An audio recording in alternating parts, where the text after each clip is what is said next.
Hello बच्चों, कल मैंने आप लोगों को सूर्यकांत त्रिपाठी द्वारा रचित कविता उत्साह का अर्थ समझाते हुए उसके प्रश्नोत्तर, उस काव्यांश से संबंधित प्रश्नोत्तर मैंने समझाए थे। जिसमें कल मैंने आप लोगों को जो प्रश्नोत्तर समझाए थे, पहले मैंने आपको इसका सारांश, इसका अर्थ समझाया था।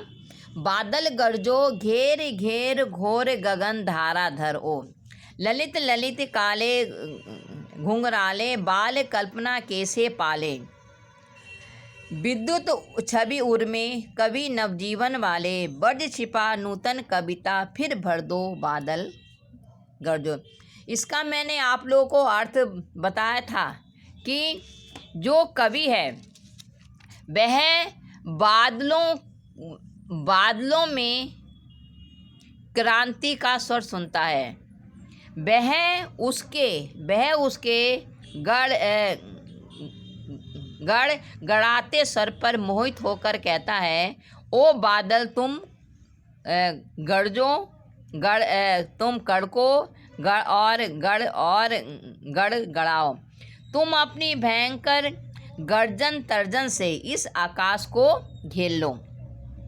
वह कहता है, तुम्हारे बाल सुंदर काले और घुंघराले हैं। वह कल्पना के विस्तार के समान क्या हैं? विस्तार वाले हैं, विस्तार के समान घने हैं। कभी बादल को कवि की संज्ञा देते हुए कहता है, अपने जीवन में, अपने हृदय में, हे बादल रूपी कवि, तुम अपने हृदय में जो है, अपने हृदय में बिजली की चमक छिपाए हुए हो। ओ कवि, तुम अपनी भावनाओं में ब्रज छिपाकर संपूर्ण संसार में जोश में और पौरुष में स्वर भर दो। हे बादल तुम गरजो, तुम जो है तुम गड़गड़ाओ। इसके मैंने विकल विकल उन्मन्थे उन्मन विश्व के निधात के, इस संसार के सभी मनुष्य तपती हुई गर्मी से व्याकुल और क्या थे? अनमने थे। आए अज्ञात दिशा से अनंत के घन, तब तो धरा जल से फिर शीतल कर दो बादल गरजो। ऐसे भीषण समय में अज्ञात दिशा से बादल आए और फिर बादलों को संबोधित करते हुए कहता है, हे बादल, तुम इतना बरसो कि इस भीषण गर्मी से तपती हुई धरती को शीतल कर दो बादल गरजो। इसके मैंने प्रश्नोत्तर आप लोग को समझाए थे। पहला प्रश्न था, कवि गरजने के लिए क्यों कह रहा है। दूसरा प्रश्न है, कवि बादल को क्या घेरने के लिए कहता है और क्यों। चौथा है, तीसरा प्रश्न है, ललित काले घुंघराले बालों की कल्पना किसके लिए की गई है। ब्रज छिपा का व्यंग्यार्थ क्या है। इस पांचवा प्रश्न है, इस कविता का मुख्य स्वर क्रांति का है, सिद्ध कीजिए। फिर है, कौन विकल और जो है उन्मन थे। यहाँ निधात किसका प्रतीक है। यहाँ कवि बादल से क्या प्रार्थना करता है।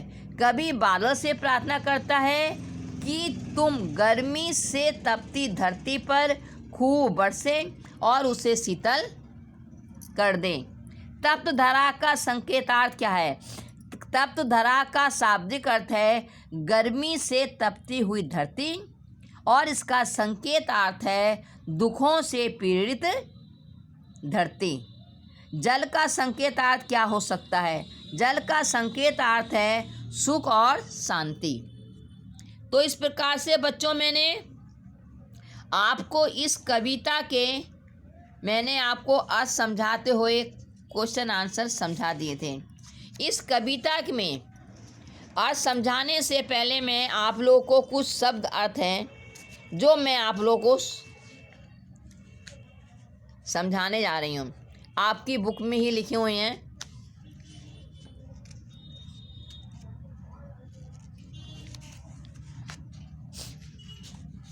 जैसे धाराधर, धाराधर मैंने कल ही बताया था बादल।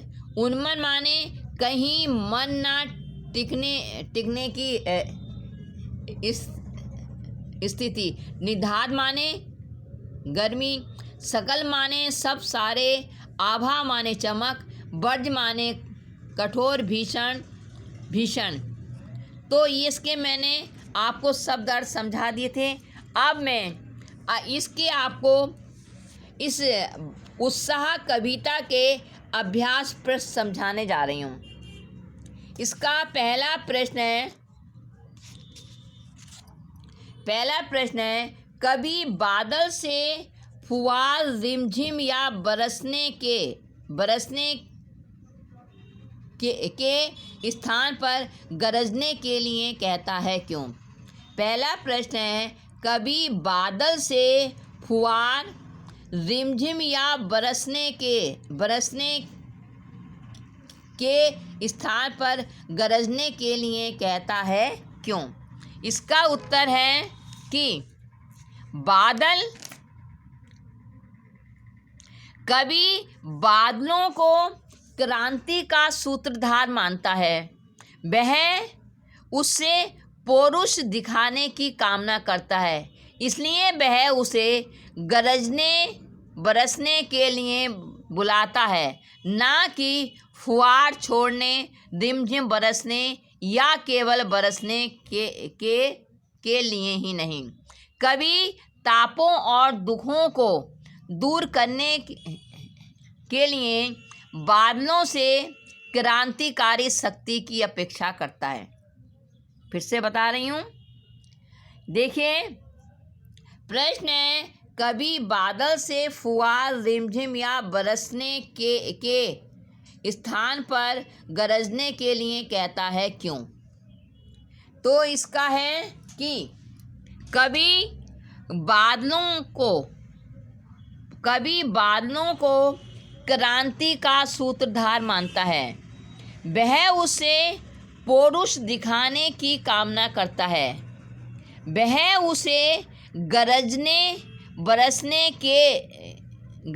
और बरसने के लिए बुलाता है, ना कि फुआर छोड़ने, रिमझिम बरसने या केवल बरसने के लिए ही नहीं। कभी तापों और दुखों को दूर करने के लिए बादलों से क्रांतिकारी शक्ति की अपेक्षा करता है, इसलिए वह बादलों को फुआर रिमझिम बरसने के स्थान पर केवल गरजने के लिए ही कहता है। फिर है कविता का शीर्षक उत्साह क्यों रखा गया? दूसरा प्रश्न है कविता का शीर्षक उत्साह क्यों रखा गया? कविता उत्साह का मतलब है जोश। उत्साह का शाब्दिक अर्थ है जोश। जिस प्रकार कि बादलों के गरजने और बरसने से मनुष्य के अंदर जोश की उत्पत्ति होती है, जोश जागृत होता है, इसलिए और कवि जो है बादल से जो है पौरुष दिखाने की ही कामना करता है, इसलिए इस कविता का शीर्षक उत्साह रखा गया। फिर से बोल रही हूँ, कविता का शीर्षक उत्साह क्यों रखा गया? उत्साह का शाब्दिक अर्थ होता है जोश। कवि बादलों को क्रांति का सूत्रधार मानता है।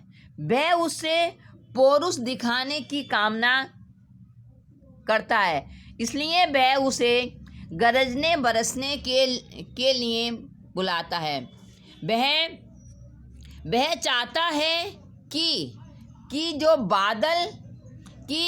बादल अपने गर्जन तर्जन से पूरे आकाश को, पूरे संसार को पौरुषमय वातावरण में परिवर्तित कर दिए। इसलिए इस कविता का शीर्षक उत्साह रखा गया। तीसरा प्रश्न है, कविता में बादल किन किन अर्थों की ओर संकेत करता है? कविता में बादल किन किन अर्थों की ओर संकेत करता है? तो इसका उत्तर है, कविता में बादल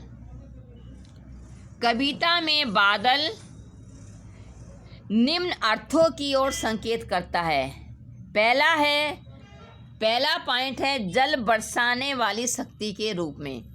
पहला पॉइंट है जल बरसाने वाली शक्ति के रूप में। दूसरा है उत्साह और संघर्ष के भाव भरने वाले कवि के रूप में। उत्साह और संघर्ष के भाव भरने वाले कवि के रूप में। फिर है पीड़ाओं का ताप हरने वाली सुखकारी शक्ति के रूप में। पीड़ाओं का ताप हरने वाली शक्ति के रूप में। फिर से बोल रही हूँ प्रश्न बच्चों, कविता में बादल किन किन अर्थों की ओर संकेत करता है? इसका उत्तर है, कविता में बादल निम्न अर्थों की ओर संकेत करता है। पहला पॉइंट है जल बरसाने वाली शक्ति के रूप में। दूसरा है उत्साह और संघर्ष के भाव भरने वाले कवि के रूप में। उत्साह और संघर्ष का भाव भरने वाले कवि के रूप में।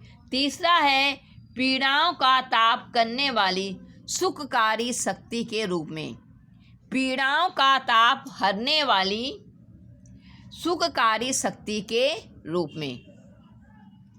फिर है चौथा प्रश्न है, कविता का शब्दों का ऐसा प्रयोग जिससे कविता में खास भाव या दृश्य में ध्वन्यात्मक प्रभाव पैदा हो, नाद सौंदर्य कहलाता है। उत्साह कविता में ऐसे कौन से शब्द हैं जिनसे नाद सौंदर्य मौजूद है? छांट कर लिखें। देख से बता रही हूँ। प्रश्न है शब्दों का ऐसा प्रयोग जिससे कविता के किसी भाव या दृश्य में ध्वन्यात्मक प्रभाव पैदा हो, यानी कि जहाँ पर कविता में ध्वनि का सौंदर्य उत्पन्न होता है, ध्वन्यात्मक प्रभाव पैदा होता है, उसे हम नाद सौंदर्य कहते हैं। तो उत्साह कविता में ऐसे कौन से शब्द हैं जिनमें नाद सौंदर्य मौजूद है? छांट कर लिखें। तो हमें ऐसे 2 वाक्य लिखने हैं जिनमें कि नाद सौंदर्य उत्पन्न है। तो इसका उत्तर है, उत्साह कविता में घेर घेर ओ घोर गगन, घेर घेर घोर गगन में ध्वन्यात्मक नाद सौंदर्य है। दूसरा है ललित ललित काले घुंघराले। दूसरा है इसमें ललित ललित काले घुंघराले। इन दोनों वाक्यों में ध्वन्यात्मक प्रभाव होने से नाद सौंदर्य है। फिर से बोल रही हूँ, घेर घेर घोर गगन में ध्वन्यात्मक नाद सौंदर्य है। दूसरा है ललित ललित काले घुंघराले, इसमें भी क्या है? ध्वन्यात्मक नाद सौंदर्य है। तो इस प्रकार से बच्चों मैंने आपको जो है उत्साह कविता के अभ्यास प्रश्न मैंने आप लोगों को जो है समझा दिए। एक बार फिर से मैं इसके आप लोगों को प्रश्न जो है समझाने जा रही हूँ। पहला प्रश्न है, कवि बादल से फुहार रिमझिम या बरसने के स्थान पर गरजने के लिए कहता है, क्यों? कवि बादल से फुहार रिमझिम या बरसने के स्थान पर गरजने के लिए कहता है, क्यों? इसका उत्तर है, कवि बादलों को क्रांति का सूत्रधार मानता है। कवि क्या है? बादलों को क्रांति का सूत्रधार मानता है, वह उसे पौरुष दिखाने की कामना करता है, इसलिए वह उसे गरजने बरसने के लिए बुलाता है, ना कि फुहार छोड़ने या रिमझिम या केवल बरसने के लिए ही नहीं। कभी तापों और दुखों को दूर करने के लिए बादलों से क्रांतिकारी शक्ति की अपेक्षा करता है। फिर से बता रही हूँ कि कभी बादल से फुहार रिमझिम या बरसने के स्थान पर गरजने के लिए कहता है, क्यों? इसका उत्तर है, कभी बादलों को क्रांति का सूत्रधार मानता है, वह उससे पौरुष दिखाने की कामना करता है, इसलिए वह उसे गरजने बरसने के लिए बुलाता है, ना कि फुहार छोड़ने, रिमझिम बरसने या केवल बरसने के लिए ही नहीं। क्योंकि कभी तापों और दुखों को दूर करने के लिए बादलों से क्रांतिकारी शक्ति की अपेक्षा करता है, इसलिए वह बादल से फुहार रिमझिम या बरसने के जो स्थान पर गरजने के लिए कहता है। क्योंकि कभी चाहता है कि बादल जो हैं तापों और दुखों को दूर करने के लिए क्रांतिकारी शक्ति लोगों के अंदर जोश भर दें, इसलिए वह उसे जो है गरजने बरसने रिमझिम फुहार बरसने के जो स्थान पर गरजने के लिए कहता है। दूसरा प्रश्न है, कविता का शीर्षक उत्साह क्यों रखा गया? कविता का शीर्षक उत्साह का अर्थ होता है जोश। जैसे कवि चाहता है कि कवि बादलों को क्रांति का सूत्रधार मानता है, वह उससे पौरुष दिखाने की कामना करता है, इसलिए वह उसे गरजने बरसने के लिए बुलाता है, केवल फुहार छोड़ने के लिए नहीं। तो वह कवि चाहता है कि बादल अपने गर्जन तर्जन से पूरे सांसारिक वातावरण में पौरुष में शक्ति को भर दें, एक क्रांतिकारी पौरुष में शक्ति को भर दें, इसलिए इस कविता का शीर्षक उत्साह रखा गया है। फिर है तीसरा प्रश्न, कविता में बादल किन किन अर्थों की ओर संकेत करता है? तीसरा प्रश्न है, कविता में बादल किन किन अर्थों की ओर संकेत करता है? उसका उत्तर है, कविता में बादल निम्न अर्थों की ओर संकेत करता है। कविता में बादल निम्न अर्थों की ओर संकेत करता है। पहला प्रश्न है, शब्द की पहला पॉइंट है जल बरसाने वाली शक्ति के रूप में। पहला क्या है? जल बरसाने वाली शक्ति के रूप में। दूसरा है उत्साह और संघर्ष के भाव भरने वाले कवि के रूप में है। तीसरा है पीड़ाओं का ताप हरने वाली सुखकारी शक्ति के रूप में। पीड़ाओं का ताप हरने वाली सुखकारी शक्ति के रूप में। तो बादल, कविता में बादल निम्न अर्थों की ओर संकेत करता है। पहला है जल बरसाने वाली शक्ति के रूप में, उत्साह और संघर्ष के भाव भरने वाले कवि के रूप में, उत्साह और संघर्ष का भाव भरने वाले कवि के रूप में। तीसरा है पीड़ाओं का ताप हरने वाली सुखकारी शक्ति के रूप में। पीड़ाओं का ताप खनने वाली सुखकारी शक्ति के रूप में। तो और फिर चौथा प्रश्न है, शब्दों का ऐसा प्रयोग जिससे कविता के किसी खास भाव या दृश्य में ध्वन्यात्मक प्रभाव पैदा हो, नाद सौंदर्य कहलाता है। उत्साह कविता में कौन से शब्द हैं जिसमें नाद सौंदर्य मौजूद है, छांट कर लिखें।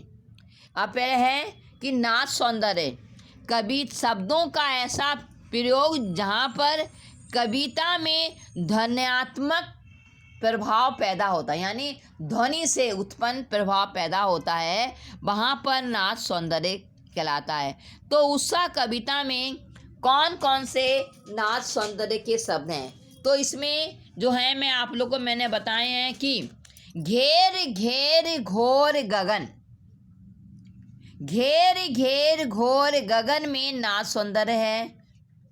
दूसरा है काले काले ललित ललित काले काले घुंघराले, ललित ललित काले घुंघराले, ये इन वाक्यों में भी ध्वन्यात्मक सौंदर्य है। तो इस प्रकार से बच्चों मैंने आप लोगों को इसके मैंने उत्साह कविता के कल मैंने आपको काव्यांश से संबंधित प्रश्नोत्तर समझा दिए। आज जो है अभ्यास से संबंधित 4 प्रश्नोत्तर मैंने आप लोगों को समझा दिए हैं। इसके जो प्रश्न हैं काव्यांश से संबंधित प्रश्नोत्तर हैं वह इस प्रकार से हैं जो कल मैंने समझाए थे। वह है कि बादल कभी बादल को गरजने के लिए क्यों कह रहा है। दूसरा प्रश्न है कभी बादल को क्या घेरने के लिए कह रहा है और क्यों। कभी बादल को क्या घेरने के लिए कह रहा है, घोर घोर गगन, यानी कि पूरे आकाश को घेरने के लिए कह रहा है। तीसरा प्रश्न है ललित काले घुंघराले बालों की कल्पना किसके लिए की गई है। तीसरा प्रश्न है ललित काले घुंघराले बालों की कल्पना किसके लिए की गई है। तो इसका उत्तर है बादल रूप में काले घने और फैलाव भरे होते हैं। उनका रूप ऐसा होता है मानो किसी बच्चे के काले घुंघराले और सुंदर केस हों। फैलाव रूप रंग और फैलाव की समानता के कारण बादलों की कल्पना काले घुंघराले बालों से की गई है। फिर है ब्रज छिपा है का इस व्यंग्यार्थ स्पष्ट कीजिए। इसका है कि कवि के हृदय, इसका प्रतीकार्थ है कि कवि के हृदय में उथल पुथल करने की क्रांतिकारी शक्ति है। फिर है प्रश्न इस कविता का मुख्य स्वर क्रांति का है, सिद्ध कीजिए। देखिए यह कविता क्रांति का आवाहन करती है। कवि को बादल की जो है गर्जना प्रिय है। वह घेर घेर घोर गगन कहकर बादलों को उत्साहपूर्वक घेरने की प्रेरणा देता है। इस प्रकार इस कविता का मुख्य स्वर क्रांति का है। फिर है कौन विकल और उन्मत्त थे क्यों। विश्व के सभी लोग व्याकुल और जो है अनमने थे। वे भीषण गर्मी की तपन के कारण दुखी थे। भीषण गर्मी की तपन के कारण दुखी थे। फिर है कवि बादल से क्या प्रार्थना करता है। कवि बादल से प्रार्थना करता है कि वे गर्मी से तपती धरती पर खूब बरसें और उसे शीतल कर दें। कवि बादल से प्रार्थना करता है कि गर्मी से तपती धरती पर खूब बरसें और उसे शीतल कर दें। तो इस प्रकार से बच्चों फिर है आपके मैंने तप्त धरा का संकेत सब तप्त धरा का शाब्दिक अर्थ है गर्मी से तपती धरती और इसका संकेतार्थ है दुखों से पीड़ित धरती। जल का संकेतार्थ क्या हो सकता है? जल का संकेतार्थ हो सकता है सुख शांति। तो ये तो आपके गद्यांश से काव्यांश से संबंधित प्रश्नोत्तर थे। अब है प्रश्न अभ्यास से संबंधित प्रश्नोत्तर। एक बार फिर समझा रही हूँ। कभी बादल से फुहार रिमझिम या बरसने के स्थान पर गरजने के लिए कहता है क्यों? कभी बादलों को क्रांति का सूत्रधार मानता है। इसका उत्तर है कभी बादलों को क्रांति का सूत्रधार मानता है। वह उसे पौरुष दिखाने की कामना करता है, इसलिए वह उसे गरजने बरसने के लिए बुलाता है, ना कि केवल फुहार छोड़ने या रिमझिम बरसने या केवल बरसने के लिए ही नहीं।